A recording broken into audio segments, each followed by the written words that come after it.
Hi, welcome to Squeezehands TV. This week we are so honored to have Dr. Darlene Mayo join us. She's going to talk to us about anxiety and all kinds of fun stuff. And so I want to introduce Dr. Darlene Mayo. She is a board certified neurosurgeon and neuroscientist. She received her undergraduate degree from Duke University and completed her medical training and residency at the Medical College of Georgia. She has performed surgery and been studying chemicals and electrical activity in the brain for over 18 years. A long time. And Dr. Mayo is widely sought after international speaker and a renowned author with over 25 publications of scientific manuscripts and has written 2 books. I actually think you've written more than 2 books now, haven't you? There's one in process that is supposed to be out in the fall, so I'm finishing that up. Okay, cool. She's been featured in Fox News, CBN, Inside Science, and Thrive Global, and many other media appearances. Dr. Mayo's current focus involves helping people learn how to maximize the function of their brain by applying neuroscience techniques to their everyday lives so they can identify their talents and achieve their greatest potential. She does this through teaching a number of online courses and master classes and through group and private coaching. And she's currently writing her next book. So welcome, Dr. Mayo. Thank you so much for joining us. I really appreciate it. Oh, thank you, Holly, so much for having me. It's my pleasure to be here. Cool. So my first question is, if you could tell us a little bit about what's happening in the brain when we're feeling anxious or stressed or emotionally overwhelmed. What's going on up there? Yeah, absolutely. So I love that question because this area of research is actually relatively new. Now, I will tell you, when I was back in college and even in medical school, right, in the 80s, 90s, people thought that anxiety, depression, and a lot of these other psychological conditions they didn't have any organic basis, right? But what we have learned over the past 20, 30 years is that there are brain chemicals that are responsible for some of these feelings of anxiety that we have, for example, so that we know like serotonin is one of the brain chemicals that is low or either is not working very well when you're feeling anxious. And that's helped target some better treatments, okay? Additionally, what we've learned there's different types of x-rays of the brain. And one of those it's a type of MRI that really shows you the activity in the brain and you can see what's going on where during certain situations. What we've seen is really amazing. And that is when somebody is anxious, the activity in what we call the top part of the brain or the cortex, right, which is your thinking and your reasoning part of the brain, it's really low. And you start seeing more activity in the basal part of the brain, that part that is essentially trying to keep you alive, that regulates your emotions, okay? That is where we see all that activity. So how I like to describe it to people, especially if you know anything about computers, has your computer ever gone into safe mode? Have you ever seen that? Yeah, absolutely. So when you're anxious, your brain is in safe mode. And as you know from your computer, there's not a lot of things you can do with your computer in safe mode. There's also not a lot of things you can do with your brain in safe mode, but it's kind of your brain's number one priority, first of all, is to protect itself. So anything it perceives as a threat, it's going to do what it can to help eliminate that threat and keep you safe. Wow, I love that analogy. It's one of the reasons I love talking to you about this stuff, because you have a great way of taking something very complicated, like how the brain works, and making it something that we can really relate to. I'm like, oh, that makes so much sense. Safe mode, which is a pain, but when it decides to do that. So, fantastic. Yeah. Thank you. You're welcome. What would you say then, knowing that, because it almost sounds like then, I mean, sometimes there is a real threat that we need to go into that. Is that the same as the fight or flight response that we hear? Is that when we're going down into the basal area, that's kind of the fight Yes. or flight response, right? Yeah, exactly. So what's happening is when you get anxious or afraid, okay, because there's a really fine line in between those, is your brain releases adrenaline, okay, and then the next thing that happens is your body releases cortisol, okay, and these are your stress response hormones. They are designed, the adrenaline is to basically help you get away from a situation quickly, right? That sends a lot of energy to your heart and to your muscles, and right, run from the bear. Um, so, and then cortisol's goal is really to help to replace the adrenaline. So the next time you have a threat, you're prepared for it. Here's what happens when people have chronic anxiety, chronic stress. Cortisol is always active. It never gets turned off. And here's the problem with that. Cortisol is a scavenger, and it starts scavenging for things that it can remake that adrenaline and put it back in your brain, and it takes it from important other areas of your brain that it's needed. Like it'll break down serotonin, for example. Yeah. So you've got this cycle. Wow. Of anxiety, and then you're depleting your brain of what it needs to lower its anxiety, and so it really can be challenging sometimes to treat this. So most of the people in my audience experience chronic anxiety as opposed to just anxiety because they have to get on stage or something. Sure. Yeah. And so do you have some suggestions of things that we can do like on a daily basis and stuff to help alleviate that? Yeah, absolutely. So I work with a lot of individuals in that situation, and here's some things that are super helpful. So what we want to do is we want to support the brain both physically and chemically, so that we can help build up what the brain needs, so you don't have as much anxiety, and that when you have a certain trigger, that it doesn't cause as significant of a response, if that makes sense. Okay.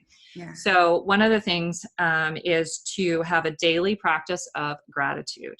Gratitude is incredible for the brain. It does. I don't have time to go into everything it does for the brain, but suffice it to say, it puts your brain in a state where your happiness and your calming neurochemicals are floating around. It also changes the electrical activity and patterns of how your brain cells talk to each other in very positive ways. So starting your day with something to be grateful for, and then having periodic points during the day when you just stop for a moment and express gratitude, it actually helps to replenish what you need in your brain to lower your levels of anxiety. So that is a really powerful one that I love. Gratitude breaks. Yes, gratitude breaks. I love it. Cool. Yeah. So. And anything else? Yeah, absolutely. So meditation and visualization are two other really great techniques. Like I love your meditation minutes that you do, because those are just so wonderful for your brain. And again, that is helping you in a very similar way. It works a little bit differently, but it actually, meditation, here's some interesting studies. They did studies of Tibetan monks who meditated on a regular basis, right? Yeah.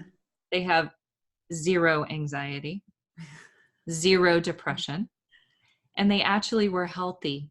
They wouldn't get sick. So meditation is super, super powerful for the brain, and visualization is a type of meditation that I'm sure we'll talk about in a few minutes. Yeah. And that is also very, very helpful to lower anxiety. So even, here's the thing with meditation. A lot of times people think meditation is like, has to be this big formal thing, and you have to be in a yoga pose, and you have to have the music going and the little balls. And okay, right. That is a type of meditation. Yes. But there's also, there's a breathing meditation, right? So, and I know you do a lot of work with this. There's sound meditations. There's a body scan where you could just try to relax different parts of your body. And even 2 minutes of meditation sometimes can be enough to help kick those positive brain chemicals into gear and get your brain activity where it needs to be to lower your anxiety. So. Yeah, I find that if I just stop during my day, and I mean, I'm fortunate I can just look out my window or something and just stop and just stare out the window for a couple minutes, and it's like, Oh, okay. Now I can think again and move on. Yeah. Yeah, it makes a difference. And here's for anyone that is at work in a office type situation. Here's something you can do that's super helpful. Is when you're at home, count the number of times that you breathe during a minute, where you can really like take a good breath in and breathe out, and set a timer. See how many times that is. So if you're at work and you're in a stressful situation, you can just say, okay, I'm going to breathe 7 times or 8 times. And then that's like a minute of meditation or 2 minutes of meditation. So that's a quick and easy way where people don't even know what you're doing, but you can actually calm down. So that's right. Yeah. People, oh, she's just over there breathing in her cubicle. Yeah, it's all good. So I used to do that during surgery. Sometimes I'd be cutting open brains. I'm like, okay, I need to calm down. So I'm just breathe. What are you doing, doctor? I'm breathing. It's just breathing. So one of your things that you do, one of the favorite things that I learned from you is dancing. Yes. And it's something that I do every single day. I mean, it's natural for me anyway, but I think it's probably my favorite anxiety boosting technique that I've learned from you. Can you talk a little bit about that? Yeah, so dancing, music, and singing are a trifecta that is wonderful for your brain. So we actually, in our family, we start our day with it every single day. We have at least 5 to 10 minutes of that. So the dancing will help to release dopamine in the brain, which is one of your happiness and motivating brain chemicals. The singing and the music also releases serotonin in your brain. So again, that helps to keep you nice and calm. So sometimes just singing a little song or even part of a song can be super helpful. And if you're in the car, if you get road rage, turn on music in your car. Sing to your favorite song. It's really hard to get mad at somebody when you're singing. You'll try this as an experiment, anyone that's listening, and it really is super helpful. Yeah. So next time you're getting mad, just start, raindrops keep falling on me. Exactly. I would diffuse any argument. Yeah, absolutely. Yeah. So I've been reading a little bit about, and I hadn't got to talk to you about how science is finding that our thoughts can actually affect our biochemicals in our brain. This kind of goes back to how they're finding that anxiety can be biochemically based. Mm-hmm. And now I'm finding, they're starting to have science showing that our thoughts can actually change the biochemicals, which in my world is completely new information. Can you talk a little bit about that and what your thoughts are about that? Yeah, absolutely. So here's what's interesting. People do not give enough weight to their thoughts. Okay. We don't consider them to be very powerful, but let me tell you just how powerful your thoughts are. Your thoughts produce electrical activity in your brain that is incredibly powerful. You can actually capture that activity by measuring it from putting electrodes out on the surface of the scalp. You can tell when somebody has a thought. You can tell where it is coming from because it produces a signal. And some of the research that I was involved in a few years ago was with individuals who had been paralyzed, right? So spinal cord injury. Mm-hmm. Even though they weren't able to actually move their arm or their leg, we were able to capture their thoughts, if you will, with their intention to move, just an intention to move. And then we were able to help them, move their arm or their leg through another kind of external device. So it's super powerful. What you think makes a huge difference. And here's the other thing. There's a center in your brain called the mirror neuron network, right? Mm-hmm. That what you give your brain to think about, it assumes that that is your reality. Okay. It's that powerful, which is amazing. So when you do that over and over and over again, and you give it, that's why affirmations are powerful, right? This is why, like vision boards are really powerful. You give it these thoughts over and over again, your brain starts to form these pathways in your brain that it actually happens easier and easier. And then your brain wants to make that a reality for you. Right? Because your brain is thinking, well, this is the way it is. So I better do something so that, you know, in the world that this is actually true. So here's what happens. It changes how you perceive different situations. It can change how you communicate with somebody else. You become more open to opportunities that will help you to get to that goal that you want to get to. Okay. Yeah. Which is good when you have control of your thoughts and you do that in a positive, powerful way. When you do not intentionally think about your thoughts and give it something positive, the opposite and the very negative can happen, right?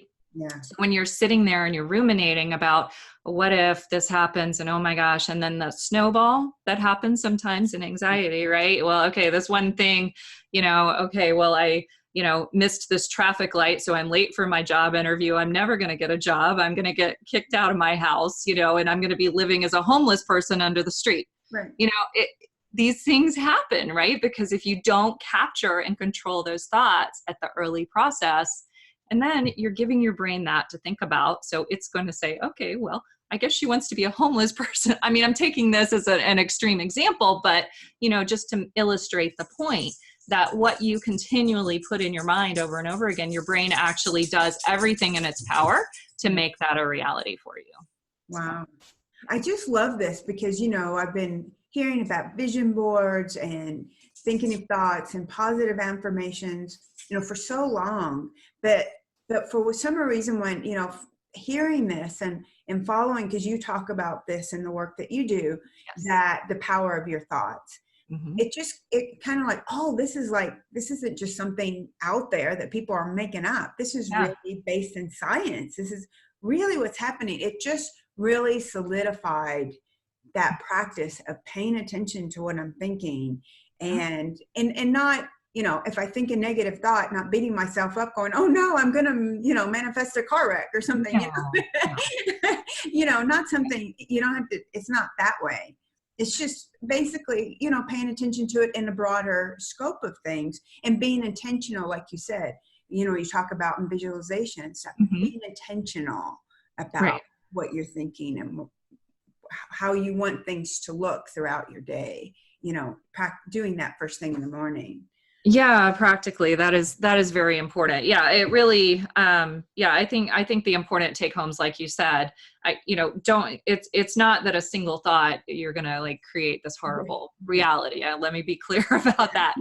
What happens is when you have a thought, it begins to create a pathway in your brain. And it's the repeated thoughts over and over and over again that then start to form those pathways. So I want to be clear about that. Yeah, and that's like the power of visualization boards. Right. It's not like we're going to put it up once and then bam. And then magically, yes, and you're living in your $1 million beach mansion. I don't know if it worked like that, that would be phenomenal. No, right. Can you imagine? But it's just because we keep seeing it. We look at it every day or many times during the day. So I love that. It's the repetition that creates the new channels in your right.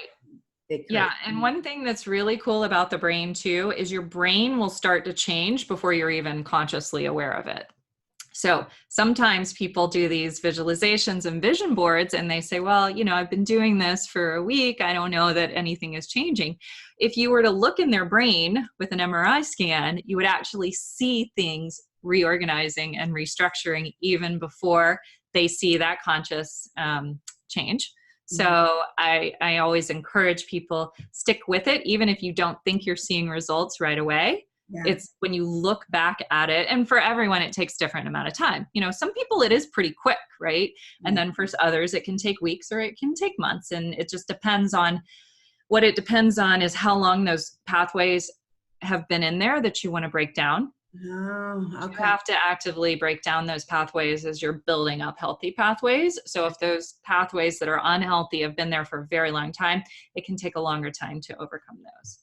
But there are techniques, which is really great, to help move that process along a lot quicker. So, and one of those is visualization, right?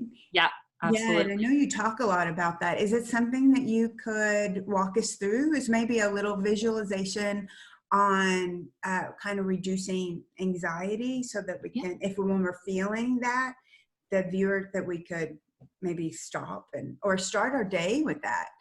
Yeah, so I'm gonna go about this when I work one-on-one with clients. I do deal with the source of the anxiety very directly, but for your listeners, I think what I want to do is give them something that will be applicable to a lot of different people. And it kind of, it may sound like it's coming from another angle, but this is actually super powerful. For anyone who has not done visualization before, all this is, it's making pictures or movies in your mind. Okay, and seeing that. So that's all it is. And it's, you know, causing activity in your brain and chemicals to be released, but that's all it is. And so what I would ask before we start with this is that anyone who wants to participate, this will take about 2 minutes, just think about a time in your life when you were at incredible peace. So where were you during that time? So for some, that may be, you know, sitting on a beach in a nice island somewhere. For someone else, it may be up in the mountains. For someone else, it could be, you know, with your family or just, but choose a time that you were really at peace and felt very calm. Okay. And then what I'm going to have you do, and I'll do this with you, is close your eyes. Okay. Because that actually activates the right visualization center in the brain. When you close your eyes, it gets your brain waves in the proper state for visualization. And then we're just going to take a deep breath in, hold it, and breathe out. And one more deep breath in, hold it, and breathe out. And then now I'm going to ask you to think of a person or thing that you are incredibly grateful for. And I want you to kind of picture either this person, this thing, or this experience in your mind. And then I want you to just kind of see yourself saying, thank you. All right. And now you are going to be in that situation that you had thought about a few minutes ago when you were at incredible peace, wherever that is for you. And I want you to remember as many details about that as possible. I want you, were you outdoors? If you were, then what did you see around you? Were there trees? Was it the ocean? What colors did you see? Color is so very powerful with visualization. Look for those colors that were there at that time, that really, when maybe you looked at a flower or a bird or something else around you, and you, as you remember that, you're just going to start feeling that peaceful, calm feeling come back to you. You're going to remember the sounds that you heard in that situation.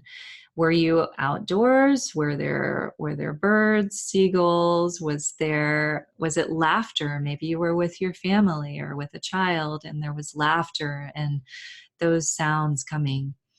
Was there music playing? Try to remember what that song was when the music was playing. And then, were there any smells around? Was there, you know, that fresh air or, you know, the smell of a cup of coffee or hot chocolate? What was that smell? And try to remember that.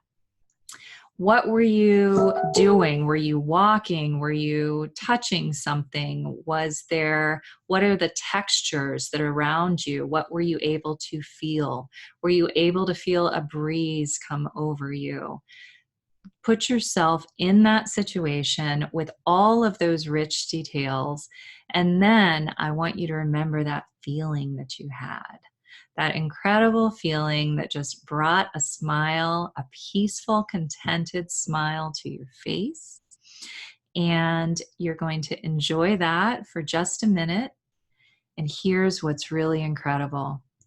Anytime today or tomorrow that you start feeling any anxiety or tension, all you have to do is close your eyes, come right back here where you are right now at this moment, and that feeling of calm will wash over you and give you peace. You can open your eyes now. Thank you. That was great. You're welcome. Yeah, I love that visualization. It works. It really does. It's a good one for starting your day, like you said. Yeah. kind of prepping yourself for your day, because sometimes we know when we're going to have stressors, right? But sometimes they come kind of out of the blue.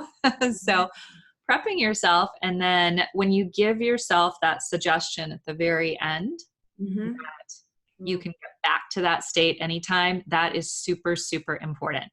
So if you haven't done visualization before, what's helpful sometimes is to write out a visualization that's powerful for you, and then record your voice saying it, like on your phone or any of those apps, so you can just play it back.